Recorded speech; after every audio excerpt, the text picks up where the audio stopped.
Assalamu alaikum wa rahmatullahi ta'ala wa barakatuh. Donc je vais, dans le prolongement sur la série qui concerne le khawarijisme et les khawarij, je vais apporter une information supplémentaire. Comme vous le savez, le khawarijisme est une excellente arme de Satan dans sa lutte contre l'islam authentique. Généralement, le groupe des khawarij apparaissent toujours à un moment donné où des musulmans sont en conflit avec un autre groupe injuste. Et souvent, ils sont extraits d'une opposition entre deux groupes dont un est juste et l'un l'est moins, et ils s'attaquent au groupe qui est juste. Généralement, dans l'histoire, ça a toujours été comme ça, à l'époque de l'imam Ali, à l'époque de l'Algérie, à l'époque de l'Égypte, etc. Vous avez des khawarij qui apparaissent à un moment donné et qui opposent un groupe de justes et un groupe d'injustes, et qui sont des agents qui permettent au groupe injuste de triompher. L'imam Ali, c'est lui qui a combattu les Khawarij, c'est pas Muawiyah. Et pourtant, c'est l'imam Ali qui était dans son droit, dans son opposition à Muawiyah. C'était lui qui était dans la vérité. Et c'était Muawiyah qui était dans l'erreur. Donc les Khawarij, à partir de là, on voit qu'ils sont des agents du diable dans le fait de détruire une révolution juste et équitable.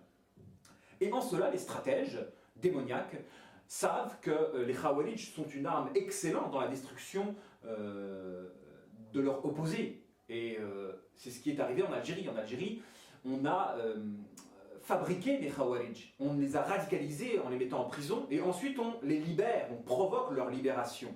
Ensuite on les infiltre moyennant des espions qui arrivent à leur tête, comme Jamel Zitouni en Algérie, qui était le chef du GIA et qui était un agent secret des services algériens, qui a accélérer la khawarijisation des membres de ce groupe-là pour qu'ils puissent commettre des actes de perversion, des actes de cruauté immonde, afin que la population s'écarte de la révolution, de l'opposition au gouvernement. De telle sorte que la population, parce que quand vous avez des gens à l'apparence musulmane qui commettent des exactions horribles et inimaginables, nécessairement la population va se désolidariser d'une révolution. C'est ce qui est arrivé en Algérie, par exemple. Donc il est fort probable qu'à l'heure d'aujourd'hui, ce qui se passe en Syrie ressemble étrangement à ce qui s'est passé auparavant en Algérie. Donc il est fort probable que les ennemis de la rébellion et de la révolution saine ont provoqué une radicalisation de certaines personnes et ont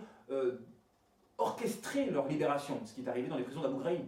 Vous avez des prisons dont entre 500 et 1000 personnes se sont évadées en juillet 2013.